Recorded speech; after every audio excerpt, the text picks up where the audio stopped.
Perkenalkan, nama saya Grace Elita dengan NIM 4121701016 dari program studi administrasi Fisikiratan. Saat ini saya akan mempresentasikan proposal skripsi saya yang berjudul Analisis Pemilihan Maskapai Penerbangan berdasarkan Peraturan Menteri Perhubungan Republik Indonesia Nomor 185 Tahun 2015 tentang standar pelayanan penumpang kelas ekonomi atau low cost carrier menggunakan metode analitik hierarki proses. Dalam presentasi ini ada 3 pembahasan. Yang pertama yaitu pendahuluan, yang kedua kajian teori, dan yang ketiga metodologi penelitian. Kita masuk dalam latar belakang. Transportasi memegang peranan penting dalam kehidupan manusia. Salah satunya yaitu transportasi dapat menunjang aktivitas manusia dan memudahkan mobilitas manusia dari satu tempat ke tempat lainnya. Pada umumnya, manusia akan memilih untuk menggunakan jasa transportasi yang aman, nyaman, dan tidak membutuhkan waktu yang lama untuk bisa sampai ke tempat tujuan. Transportasi udara dipercaya dapat memenuhi aspek keamanan, kenyamanan, dan efektivitas waktu. Kegiatan transportasi di Indonesia dibedakan menjadi dua. Yang pertama yaitu transportasi udara niaga, atau kegiatan transportasi yang digunakan untuk keperluan niaga. Dan yang kedua yaitu transportasi udara bukan niaga, atau transportasi udara yang biasanya digunakan untuk kegiatan atau kepentingan pribadi. Pelayanan angkutan udara niaga dibedakan menjadi 3, yaitu full service, atau bentuk pelayanan maksimal yang diberikan oleh maskapai kepada para penumpang. Yang kedua yaitu medium service, atau bentuk pelayanan menengah yang diberikan oleh maskapai kepada penumpang. Dan yang ketiga yaitu low service, atau bentuk pelayanan minimum yang diberikan oleh maskapai kepada penumpang. Saat ini, penerbangan low cost carrier sangat diminati oleh masyarakat, terkhususnya di masyarakat Indonesia, karena masyarakat tidak perlu mengeluarkan biaya yang cukup besar untuk dapat menggunakan jasa transportasi udara. Nah, bahkan menurut penelitian yang dilakukan oleh Putut Purwandono pada tahun 2016, penerbangan dengan standar low cost carrier dapat meningkatkan jumlah penumpang internasional pada penumpang mancanegara. Berdasarkan Peraturan Menteri Perhubungan Nomor 185 Tahun 2015 tentang standar penumpang kelas ekonomi, dibedakan menjadi 3 standar pelayanan. Yang pertama yaitu pre-flight atau standar pelayanan sebelum penerbangan, yang kedua in-flight atau standar pelayanan selama penerbangan, dan yang ketiga yaitu post-flight atau standar pelayanan setelah penerbangan. Dalam penelitian ini digunakan metode AHP. Metode ini digunakan untuk pemilihan maskapai penerbangan. Adapun maskapai yang diteliti dalam penelitian ini ada 2. Yang pertama yaitu maskapai Citylink dan yang kedua yaitu maskapai Lion Air. Metode AHP ini merupakan sebuah metode pengambilan keputusan yang dinilai efektif, sehingga dapat membantu calon penumpang untuk menentukan maskapai low cost carrier yang akan dipilih nantinya. Dalam penelitian ini ada 2 rumusan masalah. Yang pertama, apa kriteria terbaik menurut standar pelayanan pre-flight, in-flight, dan post-flight dalam memilih maskapai penerbangan dengan standar low cost carrier? Dan yang kedua, apa alternatif terbaik untuk memilih maskapai penerbangan dengan standar low cost carrier? Dan yang menjadi tujuan penelitian, yang pertama, untuk mengetahui kriteria terbaik dalam pemilihan maskapai low cost carrier, dan yang kedua, untuk mengetahui alternatif terbaik dalam pemilihan maskapai low cost carrier. Adapun manfaat penelitian dibagi menjadi 2, yaitu manfaat praktis dan manfaat teoritis. Manfaat praktis ini diharapkan dapat bermanfaat bagi masyarakat secara umum, terkhususnya bagi calon penumpang yang akan menggunakan jasa maskapai penerbangan low cost carrier, sehingga dapat memudahkan penumpang untuk memilih maskapai apa yang dinilai terbaik. Dan yang kedua yaitu manfaat teoritis, diharapkan dapat bermanfaat bagi pembaca dan bermanfaat bagi peneliti lain sehingga dapat memperluas pengetahuan dan wawasan. Dalam penelitian ini, ada 7 bentuk atau contoh penelitian yang dilakukan oleh peneliti sebelumnya. Dari ketujuh penelitian ini dapat diketahui bahwa maskapai dengan standar low cost carrier setiap hari atau setahun demi tahun mengalami peningkatan, dan masyarakat banyak tertarik menggunakan layanan maskapai low cost carrier karena maskapai low cost carrier tidak membutuhkan biaya yang cukup mahal. Nah, kita masuk dalam kajian teori mengenai pengertian maskapai pelayanan penumpang kelas ekonomi. Nah, maskapai low cost carrier ini merupakan strategi baru dalam bisnis penerbangan, yaitu berupa strategi untuk menekan biaya operasional. Dengan menekan biaya operasional, maka biaya yang dikeluarkan untuk maskapai penerbangan ini cukup terjangkau, sehingga dapat menjangkau seluruh segmen pasar dengan layanan yang minimalis. Nah, maskapai penerbangan low cost carrier ini karena menggunakan layanan yang minimalis atau tidak memerlukan biaya yang cukup mahal, ini menjadi daya tarik tersendiri bagi calon penumpang karena penumpang tidak perlu mengeluarkan dana yang besar untuk menggunakan jasa transportasi udara. Layanan maskapai penerbangan low cost carrier selain bermanfaat atau menguntungkan bagi masyarakat terkhususnya penumpang, juga menguntungkan bagi maskapai sendiri. Salah satu keuntungan yang diperoleh oleh maskapai yaitu maskapai dapat memperoleh uang lebih awal. Nah, bentuknya ini berupa ketika penumpang ingin memesan tiket atau ingin berpergian di bulan Februari, maka penumpang dapat memesan tiket di bulan-bulan sebelumnya. Nah, dengan pemesanan tersebut sehingga maskapai dapat memperoleh uang lebih awal dan nantinya uang tersebut dapat diputar kembali untuk membiayai keperluan operasional atau keperluan lainnya.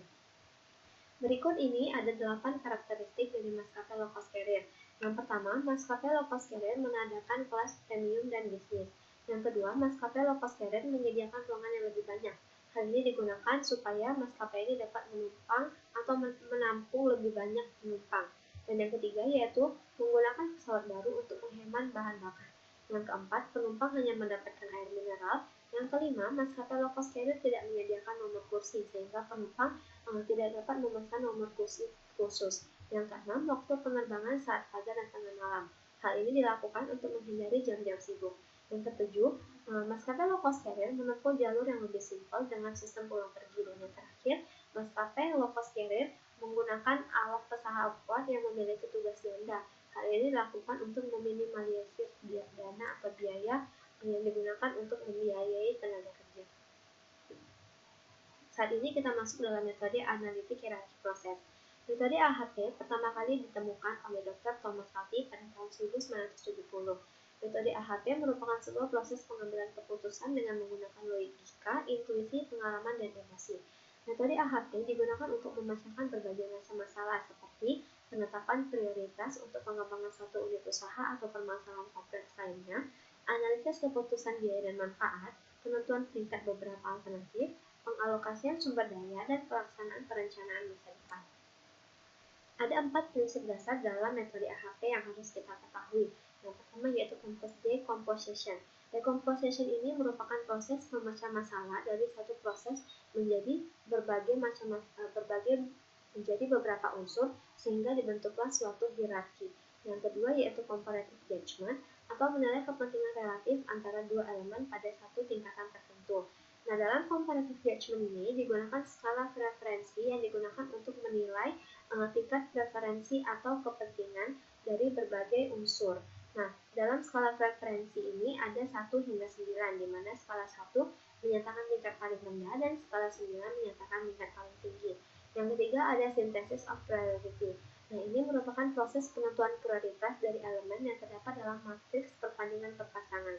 Yang terakhir yaitu logical consistency, yaitu menyatakan tingkat konsisten atau tidaknya suatu penelitian. Tahapan dalam metode AHP ada 6. Yang pertama yaitu membuat hierarki, yaitu memecah elemen-elemen pendukung, kemudian penilaian kriteria dan alternatif menggunakan comparative judgment, yaitu matriks perbandingan berpasangan. Dan yang ketiga menyusun prioritas untuk tiap elemen. Yang keempat perbandingan berdasarkan judgment. Yang kelima penentuan prioritas dan yang keenam penentuan tingkat konsistensi. Nah, ini adalah contoh hierarki. Dalam hierarki ini ada tujuan. Nah, adapun tujuan dari penelitian ini yaitu untuk menentukan maskapai low cost carrier. Nah, di sini ada beberapa kriteria. Dalam penelitian ini ada 3 kriteria. Yang pertama yaitu pre-flight, in-flight, dan post-flight. Nah, di sini ada 3 alternatif. Sementara dalam penelitian ini ada 2 alternatif, yaitu alternatif pilihan 1 berupa maskapai Citylink dan pilihan 2 yaitu Lion Air. Nah, metodologi penelitian. Penelitian ini merupakan penelitian dengan pendekatan kualitatif. Nah, di mana pendekatan kualitatif ini merupakan penelitian yang berdasarkan pada pendapat para ahli. Nah, dan menggunakan metode AHP. Yang kedua yaitu tempat dan objek penelitian. Penelitian ini dilakukan di Batam dengan objeknya merupakan warga Batam sendiri yang pernah menggunakan layanan maskapai low cost carrier dan 1 orang narasumber ahli. Yang kedua yaitu waktu penelitian yang membutuhkan waktu kurang lebih selama 5 bulan. Kemudian sumber data ada data primer berupa wawancara langsung yang dilakukan oleh satu orang narasumber ahli yang bertugas di Bandar Udara Hang Nadiem Batam dan 9 pembagian kuesioner yang bersifat tertutup, di mana di situ sudah terdapat jawaban, sehingga para narasumber hanya perlu menambahkan nilai berupa ini tabel preferensi antara 1 sampai 9 untuk menilai maskapai yang akan dipilih maupun kriteria yang akan dipilih nantinya. Dengan data sekunder berupa jurnal, artikel, dan penelitian dari peneliti lainnya.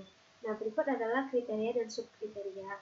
Ada 3 kriteria. Yang pertama pre-flight atau sebelum keberangkatan, yang kedua in-flight selama penerbangan, yang ketiga yaitu post-flight setelah penerbangan. Adapun subkriteria pre-flight yaitu pemberian informasi penerbangan, kemudian cara pemesanan tiket, cara penerbitan dan pembayaran tiket, prosedur pelaporan tiket pesawat sebelum keberangkatan, proses masuk pesawat, proses penindakan keterlambatan penerbangan, proses pembatalan penerbangan, dan debit boarding pass. Kemudian di kriteria in-flight ada 3 subkriteria, yaitu penyediaan fasilitas dalam pesawat, penyediaan minuman selama penerbangan, dan awak pesawat. Kemudian di kriteria post-flight ada 3 subkriteria, yang pertama proses turun dari pesawat, yang kedua proses transit atau transfer, dan yang ketiga yaitu proses pengambilan bagasi.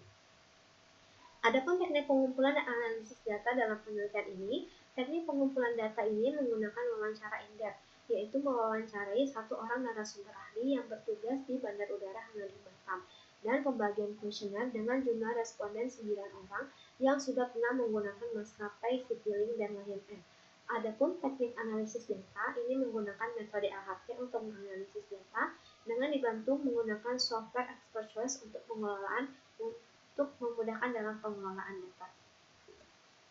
Berikut presentasi yang dapat saya sampaikan mengenai proposal saya. Mohon maaf apabila banyak terdapat kesalahan kata. Atas perhatiannya saya ucapkan terima kasih.